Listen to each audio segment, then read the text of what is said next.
Meu nome é Flávia Romani, eu sou gerente de relacionamento da Flywire para a América Latina e eu faço parte de uma equipe multicultural que promove a diversidade e novas oportunidades de negócios aos clientes da vertical de educação. A Flywire oferece tecnologias que facilitam os pagamentos internacionais para estudantes, apoiando as instituições educativas em seu processo de expansão internacional. A Flywire, a ISAF e a Julius to Grow formaram em 2020 a iniciativa Impulso à Internacionalização das Américas, que hoje conta com a participação de organizações e empresas do setor. A iniciativa reúne conteúdo sob demanda, em forma de pequenos episódios que trazem dados de mercado, tendências do setor, além da experiência de organizações bem-sucedidas em seus processos de internacionalização. Por meio de apresentações, cafés virtuais e painéis, exploramos o potencial acadêmico e cultural que as instituições de ensino podem alcançar exportando sua oferta acadêmica. Na primeira temporada, focamos no posicionamento da universidade e processo de seleção, experiência do aluno durante seus estudos, incluindo ferramentas tecnológicas e gestão de pagamentos internacionais. Na segunda temporada, partimos da percepção internacional da região em outros mercados e de experiências bem-sucedidas na oferta da América Latina como destino acadêmico. Com isso, gostaria de passar a palavra para a Karen. Meu nome é Karen Flores e trabalho para a ICEF como gerente de desenvolvimento de negócios para a América Latina. A ICEF é uma empresa alemã que está no mercado há 30 anos, oferecendo serviços relacionados à inteligência de mercado, recrutamento e marketing na área de educação internacional. Somos mais conhecidos pela organização de eventos de networking ao redor do mundo, onde as instituições educacionais realizam reuniões com agentes de intercâmbio e prestadores de serviços de diferentes países. Hoje temos duas convidadas muito especiais, e das quais já fui colega de trabalho há um tempo atrás. Ana Azevedo é diretora de internacionalização na Education New Zealand e atualmente está baseada na Nova Zelândia. Por 12 anos, ela representou a Education New Zealand no Brasil, liderando relacionamento estratégico G2G e B2B no setor de educação internacional. Ana é brasileira e já morou na Argentina, Austrália e Espanha e encontra-se agora na Nova Zelândia. Ela é fluente em português, espanhol e inglês. E Ana acredita que a educação internacional tem um papel importante na construção de relacionamentos mutuamente benéficos e um verdadeiro entendimento entre as nações. Genevieve é gerente de agentes educacionais da Education New Zealand e gerente de mercado internacional para a América Latina. Ela trabalha no setor de educação internacional há 18 anos, na Nova Zelândia, Canadá e Reino Unido, e tem experiência em todos os setores. Genevieve é apaixonada por promover a Nova Zelândia como destino de educação. Em 2019, ela recebeu a bolsa do primeiro-ministro para a América Latina, PMSLA, e veio para o Brasil estudar na Unicamp e na Universidade Federal do Rio de Janeiro. Ela também concluiu recentemente um certificado em português brasileiro na Massey University. Ela fala inglês, francês, espanhol e português. Começando por você, Ana, eu quero fazer uma pergunta que é bem longa, na verdade. Eu gostaria que você explicasse para nós qual é a iniciativa que a Nova Zelândia, que você está trabalhando dentro da Education New Zealand agora. Por que escolheram a América Latina como um dos destinos para os alunos neozelandeses? O que a América Latina tem a oferecer academicamente para a Nova Zelândia? E quais as dificuldades?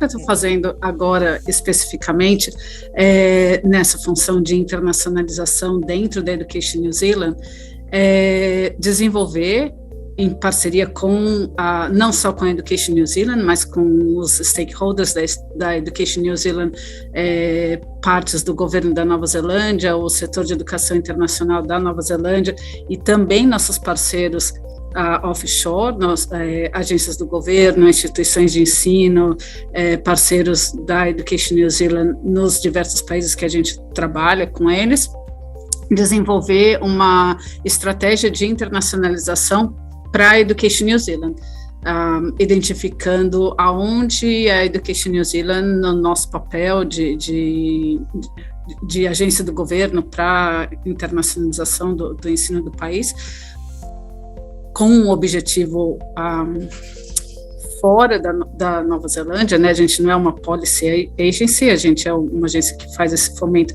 na parte de relações, aonde a gente pode ajudar e aonde a educação internacional pode trazer benefícios não só para a Nova Zelândia, mas também para os nossos parceiros, que vão até mesmo além do setor de educação.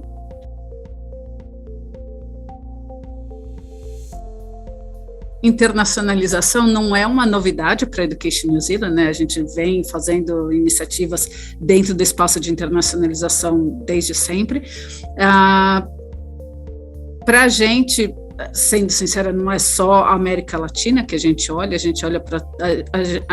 A gente quer desenvolver esse tipo de parceria que traz benefícios mútuos, não só com a América Latina, mas também com os nossos parceiros em outras partes do mundo, mas eu acho que essa parte do mutuamente benéfico é a essência da coisa. Então, assim, da mesma maneira que a gente tem nossos escritórios na América Latina, a gente tem colegas no Brasil, no Chile, a gente trabalha com a Colômbia, trabalha com vários países da América Latina. Não é só uma questão de trazer estudantes para Nova Zelândia. A gente também quer que os estudantes neozelandeses tenham experiência internacional, a gente vê o valor em desenvolver a ideia de cidadania global para os estudantes neozelandeses com a América Latina. A América Latina é uma região muito importante economicamente no mundo, culturalmente, de vários tipos de influência. Hoje em dia, a gente tem várias questões que são, ou desafios que são similares entre a Nova Zelândia e a América Latina. A gente tem turismo como uma parte forte também de economia. A gente tem várias similaridades à questão indígena em toda a América Latina e também com a população, com o povo maori na Nova Zelândia. A gente tem vários vínculos, várias coisas que nos unem como regiões, questões culturais. Então, esse aprendizado, essa troca de experiência, de conhecimento, de vivência mesmo, de ter não só estudantes, mas também professores acadêmicos, pessoas da América Latina vindo aqui para a Nova Zelândia também, que os neozelandeses tenham experiências similares em países da América Latina, é muito importante para desenvolver esse conhecimento mútuo, esse entendimento e a cooperação. Como que a gente pode, juntos, desenvolver soluções para questões que a gente enfrenta hoje, tanto a América Latina como a Nova Zelândia enfrentam hoje. Então, acho que esse é um dos principais focos que a gente poderia ter na América Latina. Ver qual que é a maior dificuldade para um aluno neozelandês vir estudar na América Latina, o que é o mais difícil para eles? É encontrar um curso, é achar algum curso que tenha no idioma dele, ou eles todos vêm, esse programa, eles vêm para estudar português? Como é que funciona? O que você vê que é a maior dificuldade que o Brasil tem muito, ou a América Latina tem a aprender com a Nova Zelândia, por exemplo? E quando a gente vê esse processo de internacionalização crescendo, a gente começa a ver alguns resultados, como, por exemplo, desde que a Massey lançou o programa de português aqui na Nova Zelândia, é o primeiro e único programa de português oferecido por uma universidade na Nova Zelândia. Então, isso é uma parte super importante do processo, porque quando a gente olha dentro da Nova Zelândia, o espanhol é uma língua mais popular, você encontra mais pessoas que vão ter interesse ou vão se conectar com o idioma espanhol do que com o português. Então, quando você começa a crescer as relações e começa a crescer essas parcerias, você começa a ver esses frutos, como o curso de português da Massey, que oferece a possibilidade para que estudantes neozelandeses aqui no país se envolvam com o idioma enquanto eles ainda estão aqui na Nova Zelândia, e o que abre muito mais oportunidades e aumenta o leque de opções para que, quando eles queiram ir para o Brasil ou para algum outro país de língua portuguesa, eles tenham a fluência suficiente para não ficar restrito a um mundo onde tudo vai ser em inglês, para que eles tenham acesso maior à cultura, a mais opções de cursos também, se for para estudar. Então, isso é uma parte importante do processo. Como barreira ou desafio, assim, eu acho que o idioma seguramente é um desafio ainda, e é nesse ponto que cursos como o da Massey podem ajudar a diminuir esses desafios. Eu acho que talvez o estudante do Brasil, ele tenha, como a ideia de estudar fora já é mais parte dos planos, do planejamento. Em algum momento eu vou estudar fora, em algum momento eu vou aprender inglês. O estudante brasileiro, desde uma idade bastante cedo, ele tem a influência do inglês, ele vai estudar inglês na escola, ou ele ouve música, ou vai no cinema, ou tem essa cultura do inglês muito presente na vida dele, enquanto na Nova Zelândia, apesar de ser um país super multicultural, talvez não tenha uma influência tão forte de um segundo idioma, de um idioma externo à Nova Zelândia aqui no país. Então, a ideia de fazer coisas em um segundo idioma não é tão familiar como é para a gente na América Latina. Também a ideia de procurar informações sobre os cursos, de trabalhar com as agências de educação também, de onde eu busco informação, como eu me movo, até das próprias instituições estarem mais preparadas para oferecer informação de como o estudante pode estudar fora do Brasil.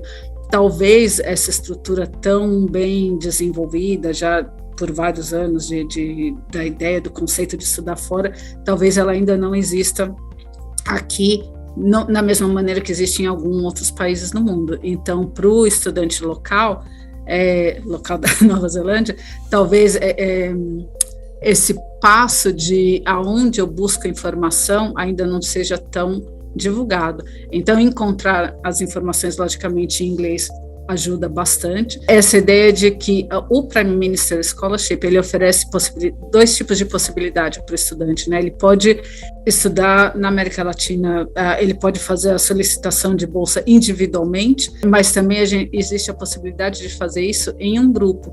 Os grupos são liderados, são formados e pensados, a estrutura do programa pensada por um professor que vai ter vínculos com a universidade, com a instituição de ensino na América Latina, e isso torna a experiência para o estudante talvez um pouco mais fácil na parte de logística, de organização, de como ele se prepararia para ir para o país, porque tudo é organizado entre as instituições de ensino e com o apoio dos professores envolvidos.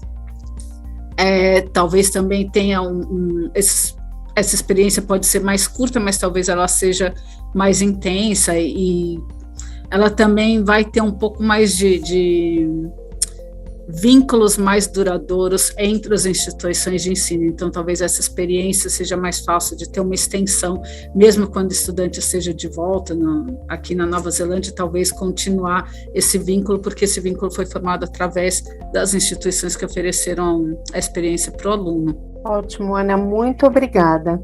Eu gostaria de fazer algumas perguntas para a Jenny. Jenny, por que você se interessou pela língua portuguesa, em especial português do Brasil? Obrigada, Flávia.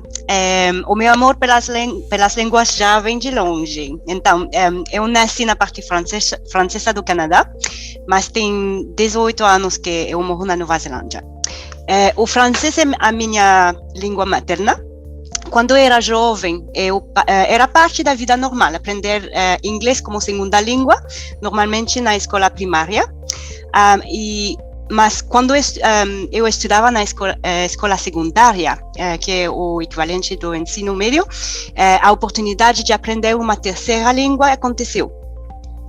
Porque a minha língua é o francês, eu pensei que seria lógica e mais fácil aprender uma língua com raízes latinas. Nessa época, no Canadá ao menos, as opções eram só entre alemão e espanhol. E então eu escolhi espanhol. Falar espanhol contribuiu para definir minha vida, desde decisões que eu tomei até trajetórias profissionais que eu escolhi. Isso também me permitiu visitar a América Latina, muitas vezes para o trabalho, e eu fui exposta ao português pela primeira vez quando visitei o Brasil em 2012. Era a primeira vez, sim. Eu me apaixonei pelo país, pelas pessoas, pela língua, e foi nesse momento que eu decidi começar a aprender o português brasileiro. Nessa época, eu trabalhava para Le Cordon Bleu, New Zealand, a escola culinária famosa internacionalmente, e um dos meus estudantes era do Rio. Ele tinha morado há alguns anos em Wellington com sua mulher, Mônica, e quando eu mencionei a ele que queria aprender o português, ele imediatamente me disse que Mônica gostaria muito de me ensinar. Então, começamos a nos encontrar todas as semanas para falar, para fazer uma sessão de português, e logo nos tornamos boas amigas. Então, foi assim que eu decidi aprender o português. Sim. Muito bom. E você poderia nos contar um pouquinho sobre a sua experiência de estudo no Brasil, individual ou em grupo? Sim, sim. Eu tive várias experiências no Brasil. Em 2013, eu decidi ficar 2 semanas no Rio, depois de ter conversações com Mônica, decidi ficar 2 semanas no Rio para continuar a aprender o português numa escola lá. Depois do nascimento do meu segundo filho, eu decidi continuar a aprender o português outra vez. Agora era 2017 e eu não tinha praticado por ao menos 4 anos. Eu tive muita sorte de encontrar uma professora carioca, Camila, em Montreal, e que aceitou me dar aulas cada semana para fazer conversações. Em 2018, eu tive uma ideia e convidei a Camila para passar uma semana comigo em Cuba, durante qual viagem só falamos em português. Foi muito legal, e depois dessa viagem eu senti que finalmente eu podia fazer conversação simples em português pela primeira vez. No mesmo ano eu fiquei 2 semanas mais em Barra da Lagoa, fora de Florianópolis, fazendo aulas particulares com um casal brasileiro, proprietário de uma escola de língua para estrangeiros. Eu queria uma escola pequena, num lugar perto do mar.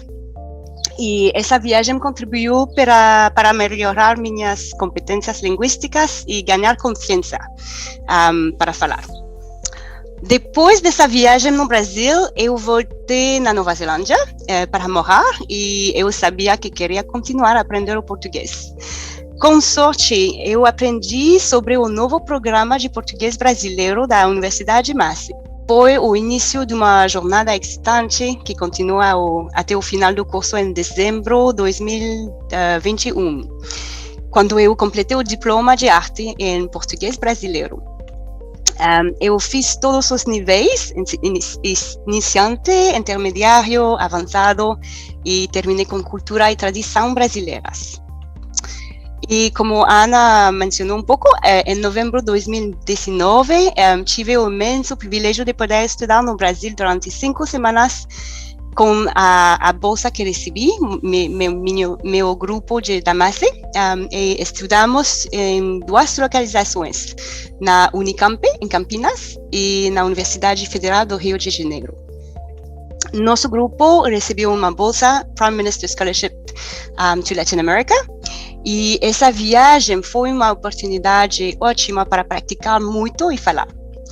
Foi também uma ocasião para encontrar professores brasileiros nas 2 universidades e para reforçar relações acadêmicas entre Brasil e Nova Zelândia. Eu acho que a melhor maneira de aprender uma língua é quando se pode praticar muito, e isso foi possível graças a essas viagens que eu fiz no Brasil.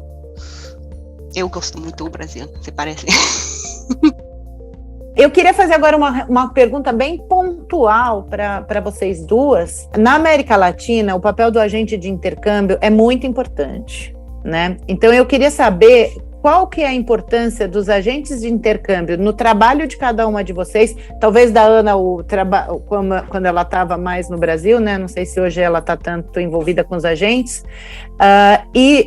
E na educação internacional. Então, qual que é a importância para vocês, assim, pode ser bem sucinto, qual que é a importância que vocês veem no trabalho do agente de intercâmbio, na sua função e no mercado, no setor de educação internacional? Óbvio que os agentes, e é uma parte muito importante do meu trabalho na Education New Zealand, que sou a gerência dos agentes da educação.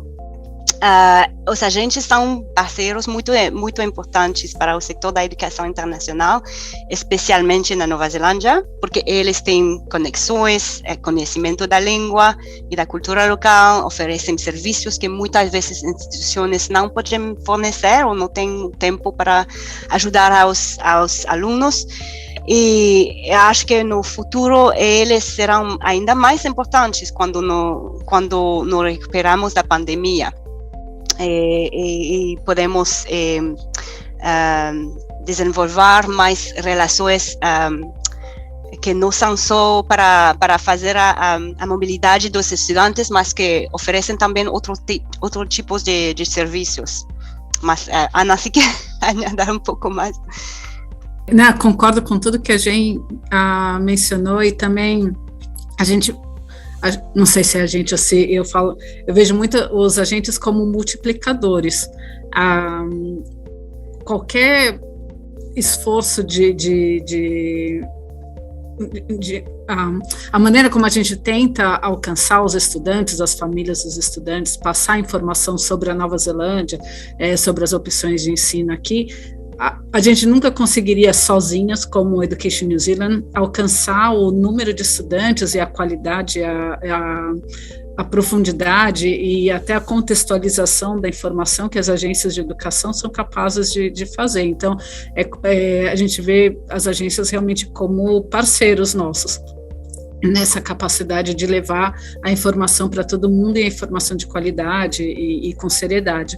Eu acho que as agências têm, do que eu vi desde que eu comecei até hoje também, eu acho que como o setor de educação internacional desenvolve, hoje a gente viu também depois da pandemia um crescimento nos programas online ou nas partes de cooperação, eu também vejo que as agências também vêm ampliando as opções e as funções que elas exercem. Hoje a gente vê a agência trabalhando, promovendo parceria entre escolas, a gente vê agências que trazem as escolas para trabalhar juntas, não só no inbound ou outbound dos estudantes, mas também discutindo currículo, discutindo mobilidade de professores. A gente vê agências também trabalhando mais e mais próximas das universidades. Eu acho que eles estão ampliando os papéis que eles podem exercer dentro do setor de educação internacional. É muito mais do que a parte de apoio ao estudante é super importante, mas hoje eu acho que as agências fazem muito mais que isso também. Obrigada, Ana.